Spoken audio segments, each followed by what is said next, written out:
పవన్ కళ్యాణ్ అభిమానులకు పవన్ కళ్యాణ్ మాత్రం ఒక స్వీట్ వార్నింగ్ ఇచ్చాడు. అది కూడా నేను మీసం తిప్పితే అనే విధంగా. అసలు ఎందుకు వార్నింగ్ ఇచ్చాడు, ఎందుకోసం అని ఇచ్చాడు? ఆయన పార్వతీపురం మన్యం జిల్లాకు సంబంధించి గిరిజన ప్రాంతాలలో రోడ్లు శంకుస్థాపనకి అయితే వెళ్ళారన్నమాట. అక్కడ ఎన్నో 9 సంవత్సరాలకు పైగానే అక్కడ రోడ్లు లేవు. వాళ్ళు ఏదో ఇసుకతో రోడ్లు వేసుకున్నారు. దాని తర్వాత అది ఆ కొండ ప్రాంతాలు కాబట్టి మొత్తం కొంచెం వర్షం పడగానే మొత్తం అంతా పోయింది. సో దానికి సంబంధించి ఆయన అక్కడికి వెళ్ళి అక్కడ రోడ్లు వేపించి గవర్నమెంట్తో మాట్లాడి ఇక ప్రభుత్వం వచ్చిన తర్వాత వాళ్ళకరే ఒక మనశ్శాంతి అనమాట, మాకు ఇప్పటికైనా రోడ్లు వచ్చినాయి.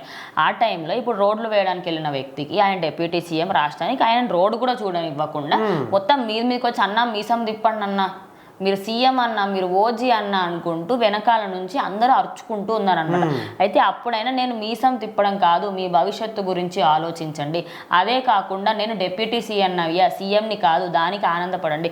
అదేవిధంగా ఇక్కడ ఉన్న మహిళలందరికీ కూడా నేను ఇక్కడ పని చేస్తేనే మీ భవిష్యత్తు బాగుంటుంది. మీరు హీరోలకి ఎన్ని కట్అవుట్లు పెట్టినా ఎంత చేసినా కూడా అది వాళ్ళకే దక్కుతుంది.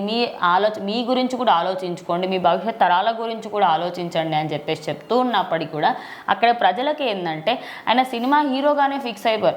ఆయన ఇప్పుడు ఒక రాజకీయ వ్యక్తి, ఒక రాష్ట్రానికి డిప్యూటీ సీఎం అనేది వాళ్ళకి మైండ్లోకి రావట్లేదు. ఇంకోటి, ఆయా ప్రాంతాలలో ఎన్ని ఘోరాలు జరిగాయంటే ఇప్పుడైనా సడన్గా ఏదైనా ఒక సమస్య వచ్చింది, ఇప్పుడున్న ప్లేస్ నుంచి వాళ్ళు ఉన్న గిరిజన ప్రాంతం నుంచి వాళ్ళు ముందుకు వెళ్ళాలి అనడానికి ఎన్నో కిలోమీటర్లు దాటి వెళ్ళాలి, నడిచి వెళ్ళాలి. అదే విధంగా వాళ్ళు పోనీ బండ్లు వేసుకొని వెళ్దామంటే అట్లా కూడా అక్కడ అవైలబిలిటీ లేదు. ఎందుకంటే రోడ్డే లేనప్పుడు బండ్లు ఎట్లా పోతాయి? అదే కదా. ఇప్పుడు అసలు ప్రభుత్వం ఉన్న కూట ప్రభుత్వం ఎట్లా అంటే ప్రజల కోసం, ప్రజల చెంతకు వెళ్ళి ప్రజల నుంచే పరిపాలన చేసే ప్రభుత్వం కూటమి ప్రభుత్వం. సో ఇప్పుడు ఈ పార్వతీపురం మన్యం జిల్లాలో ఏవైతే గిరిజన ప్రాంతాల్లో రోడ్లు వేయించడానికి శంకుస్థాపన కోసం అయితే పవన్ కళ్యాణ్ అక్కడికి వెళ్ళాడు. సో ఆయన వెళ్ళినప్పుడు ఖచ్చితంగా ఇప్పుడు ఆయన రోడ్లు పరిశీలించాలి, అక్కడ వేస్తున్నారా లేదా అది అది కూడా క్లియర్ గా చెప్తున్నాడు. నాకేం కనిపిస్తలేదు, చూడండి అనరా బాబు, మీకు దండం పెడతా, నేను రోడ్ల కోసం వచ్చాను. ఇది కూడా వస్తే మీరు సీఎం అంటున్నారు, ఓజీ అంటున్నారు. అసలు ఇవన్నీ అరిస్తే మీకు ఏమొస్తుంది?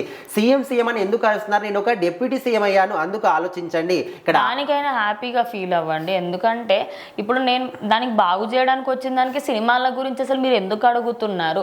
నేను వచ్చిన పని ఏంది మీరు అడుగుతుంది? అయినా మీసం తిప్పాల్సిన అవసరం ఏంది? మీసం తిప్పితేనే గొప్ప మాట్లాడితే మీసం తిప్పన్నా ఇట్లా మాట్లాడతారు. మీసం తిప్పితే మీకు రోడ్లు పడవు, ఛాతి మీద కొట్టుకుంటే మీకు రోడ్లు పడవు. నేను వెళ్ళి ప్రధానమంత్రి దగ్గర దండం పెట్టి ఇక్కడ సీఎం దగ్గరికి దృష్టికి తీసుకెళ్తే అప్పుడు మీకు రోడ్లు పడతాయి. ఆ రోడ్లనే ఇప్పుడు నేను పరిశీలించడానికి, శంకుస్థాపన చేయడానికి వచ్చాను. అది కూడా నన్ను చూడనీయకుండా మీరు ఈ విధంగా నినాదాలు చేస్తూ నాకు అడ్డుపడితే, ఇప్పుడు మీరు సినిమా హీరోలకు జేజీలు కొడితే మీకేం వస్తుంది? ఫ్లెక్సీలు పెట్టి పాలాభిషేకాలు చేసి ఒక సినిమా హీరోని ఆరాధించండి. కాకపోతే మీ పర్సనల్ లైఫ్ కూడా మర్చిపోయేంత మాత్రం అసలు సినిమా హీరోలకు జేజీలు కొట్టకండి. మీ లైఫ్ ను మీరు పట్టించుకుంటేనే మీ లైఫ్ ముందుకెళ్తుంది తప్ప వాళ్ళకేదో జేజీలు కొడితే మీకు రావు. అండ్ నన్ను ఇక్కడ ఒక సినిమా హీరోగా కాకుండా ఒక రాజకీయ నాయకుడిగానే చూడండి. నేను రాజకీయాల్లోకి వచ్చింది మీకోసం, మీకు సేవ చేయడానికి వచ్చాను. కానీ మీరే నాకు సేవ చేస్తున్నట్టు ఎప్పుడు కూడా బిహేవ్ చేయకండి, మీకు దండం పెడతాను విధంగా వాళ్ళకైతే రిక్వెస్ట్ చేసి చెప్పాడు. ఇంకోటి, అదే విధంగా మీరు ఇట్లా ఉంటే మాత్రం సరికాదు, నా పని చేసుకోండి అని ఒక స్వీట్ వార్నింగ్ కూడా ఇచ్చారు. సో ఓవరాల్ గా చూసుకుంటే పవన్ కళ్యాణ్ వెళ్ళిన ప్రాంతానికి సంబంధించి అక్కడ జనాలు ఆయన మీదికి పడడంతో ఈ మాటలైతే అన్నారు. దీనిపైన మీరేమనుకుంటో కామెంట్ చేయండి.